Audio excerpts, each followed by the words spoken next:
សំណួរបន្តទៀតមានបងអូនគាត់សួរថានៅក្នុង application form ហ្នឹងយើងបាននិយាយថាជំនាញដែលយើងរើសហ្នឹងគឺជាជំនាញដែលកម្រវាអត់សូវសម្បូរទេថាហេតុអីបានយើងដឹងអញ្ចឹងយើងអាចឆ្លើយប្រាប់គេថាអ្វីដែលខ្ញុំបានដឹងដោយសារតែខ្ញុំឃើញជំនាញអស់ហ្នឹងមិនទាន់មានការអភិវឌ្ឍនៅក្នុងប្រទេសខ្មែរយើងព្រោះអ្នកដែលចេះជំនាញអស់ហ្នឹងយើងកម្របានជួបអញ្ចឹងយើងមើលទៅឃើញថាមានភាពខ្វះខាតច្រើននៅក្នុងជំនាញអស់ហ្នឹងអញ្ចឹងទៅយើងគិតថាដោយសារតែភាពខ្វះខាតហ្នឹងបានជំរុញឲ្យយើងគិតថាយើងគឺគួរតែឬក៏ត្រូវតែដោយសារទី1យើងស្រឡាញ់រួចមួយទៀតយើងចង់ដោះស្រាយបញ្ហាខាងហ្នឹងមួយទៀតយើងឃើញស្រុកយើងខ្វះអាហ្នឹងអត់មានអ្នកជំនាញខាងហ្នឹងច្រើនអញ្ចឹងយើងគិតថាវាត្រូវការទាំងព្រមអញ្ចឹងមានន័យថាវាគ្រប់គ្រាន់ណាវាមានហេតុផលគ្រប់គ្រាន់ដើម្បីឲ្យយើងចង់បានជំនាញហ្នឹងបើសិនជាសម្បូរយើងអាចជួបដោយសារតែយើងអត់សូវសម្បូរហ្នឹងប៉ុន្តែស្រុកខ្មែរយើងអាចនិយាយថាគេសួរថាតើជំនាញអីគេសម្បូរយើងប្រាប់គេដូច marketing accounting accountant អីគេហ្នឹងមិនសម្បូរគ្រប់តែសាកលវិទ្យាល័យណាក៏មានបរិញ្ញាបត្រដែរប៉ុន្តែរឿងគុណភាពយើងមិននិយាយគ្រាន់តែសម្បូរប៉ុន្តែជំនាញដែលយើងចង់រៀនហ្នឹងយើងគិតថាមិនសម្បូរទេប៉ុន្តែបងបានមើលច្បាស់មិញថាជំនាញអីខ្លះប៉ុន្តែចង់បញ្ជាក់ថាបើយើងហ៊ានថាកម្រមានន័យថាយើងអត់ដែរជួបអញ្ចឹងយើងនិយាយហេតុអីបានយើងអត់ដែរជួបយើងបញ្យល់គេទៅអញ្ចឹងយើងយកហេតុផលអញ្ចឹងដូចបងនិយាយអញ្ចឹងបើសិនជាអត់មានយើងអត់សូវដែរជួបតែអត់សូវដែរជួបមានន័យថាវាអត់សូវសម្បូរតែអត់សូវសម្បូរយើងជួបបញ្ហាហ្នឹងយើងមិននឹងទៅរកអ្នកជំនាញណាដោះស្រាយដល់ពេលយើងពិបាករកគេដោះស្រាយទៀតយើងគិតថាមានធ្វើខ្លួនឯងវាយើងត្រូវរៀនទៅរៀនណារៀនកន្លែងណាដែលបកកែខាងហ្នឹងអញ្ចឹងកន្លែងណាដែលបកកែខាងហ្នឹងកន្លែងហ្នឹងជាកន្លែងដែលយើងចង់អត់យើងពេញចិត្តអត់យើងពេញចិត្តយើងចូលចិត្តជប៉ុនអញ្ចឹងយើងបដិញ្ញាថាទៅជប៉ុនដើម្បីរៀនផ្នែកហ្នឹងដើម្បីបំពេញតម្រូវខ្វះខាតរបស់ហ្នឹងហើយបំពេញក្តីសុបិនរបស់យើង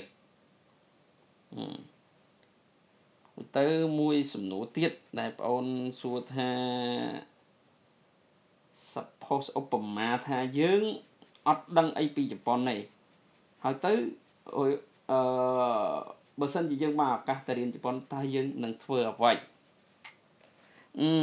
អត់ដឹងមានន័យថាយើងមិនទាន់ដឹងមិនទាន់បានរៀនអញ្ចឹងយើងរៀនទៅគង់តែដឹងអញ្ចឹងដំបូងយើងអត់ដឹងអីសោះអញ្ចឹងអ្វីដែលសំខាន់គេគឺភាសា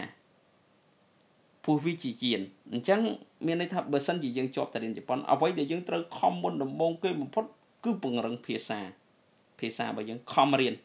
សំប្រាប់គេថាខ្ញុំបដិញ្ញាចិត្តខ្ញុំខំរៀនយ៉ាងហោចក៏ត្រូវតែរៀនឲ្យចេះឲ្យស្ទាត់ព្រោះដើម្បីបំពេញក្តីសុបិនរបស់ខ្ញុំបដិញ្ញាចិត្ត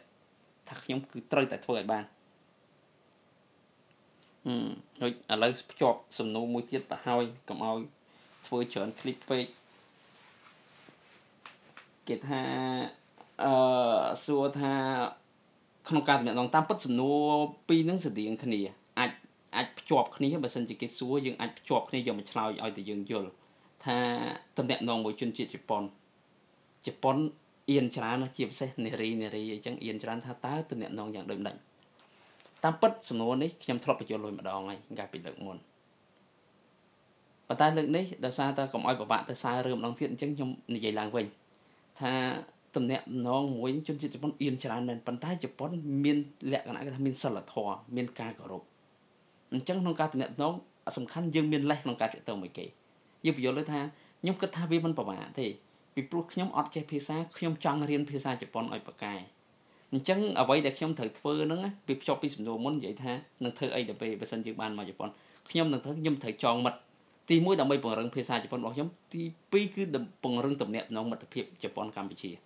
ព្រោះកាលណាខ្ញុំជាប់រាប់អានមិត្តច្រើនពេលខ្ញុំត្រឡប់ទៅវិញខ្ញុំមានទំនាក់ទំនងជាមួយជប៉ុនរួចខ្ញុំតាក់ទងមិត្តច្រើនដោយសារតែខ្ញុំ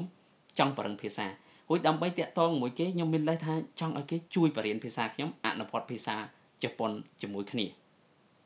ឧបមាថាយើងបកកែអង់គ្លេសទៀតយើងអាចនិយាយថាខ្ញុំអាចធ្វើការដោះដូរមួយជនជាតិជប៉ុនព្រោះខ្ញុំដឹងថាជប៉ុនមិនសូវជាចេះអង់គ្លេសអញ្ចឹងខ្ញុំអាចជួយបរៀនអង់គ្លេសគាត់ឲ្យគាត់ជួយបរៀនភាសាជប៉ុនមកខ្ញុំវិញអញ្ចឹងពេលហ្នឹងគឺមានឱកាសច្រើនក្នុងការតំណែងមិត្តភាពរវាងគ្នាមួយទៀតអ្វីដែលខ្ញុំធ្លាប់ឮគេនិយាយមួយទៀតគឺក្លឹបភាសាជប៉ុនថាប៊ឺកាត់សឹចូលក្លឹបកាលណាតែយើងចូលក្លឹបទៅមានឱកាសច្រើនរាប់អានមិត្តភ័ក្តិច្រើនមានទាំងស្រីមានទាំងប្រុស អញ្ចឹងកាលណាទៅចូលយើងធ្វើការជាក្រុមកាលណាយើងធ្វើការក្រុមពេលហ្នឹងគឺជាមានឱកាសក្នុងការតំណែងមិត្តភាពមិត្តភ័ក្តិហើយមួយទៀតពេលរៀនអត់ចេះយើងអាចទៅសួរគេបានបើយើងចេះស្រាប់គឺថាយើងពិបាករកឡេះណាទៅសួរគេបើយើងចេះខ្លាំងយើងទៅបរៀនគេក៏បានប៉ុន្តែបើសិនជាយើងអត់ចេះអញ្ចឹងយើងទៅសួរគេបានសួរគេទៅពេលហ្នឹងតំណែងខាតយើងទៅសុំពឹងថាឥឡូវខ្ញុំអត់យល់ទេអ្នកឯងជួយបរៀនខ្ញុំអញ្ចឹងទៅអ្នកឯងជួយប្រាប់ខ្ញុំសំណួរហ្នឹងគេចង់សួរថាម៉េចអីពេលហ្នឹងគឺជាឡេះដើម្បីតំណែងរវាងគ្នានឹងគ្នាអញ្ចឹងគិតថាក្នុងការតាក់ទងជាមួយជប៉ុនវាមិនមែនជារឿងពិបាកទេសំខាន់ខ្លួនយើ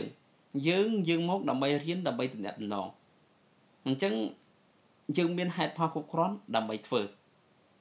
ព្រោះអាហ្នឹងគឺជាក្តីសុបិនរបស់យើងអញ្ចឹងខ្ញុំគិតថាខ្ញុំនិយាយប៉ុណ្ណេះមិនដឹងថាវាក្បោះក្បាយប៉ុណ្ណាប៉ុន្តែប្រហែលជាអាចទទួលយកបានបើសិនជាមិនច្បាស់កន្លែងណាអាចសួរបញ្ជាក់អញ្ចឹង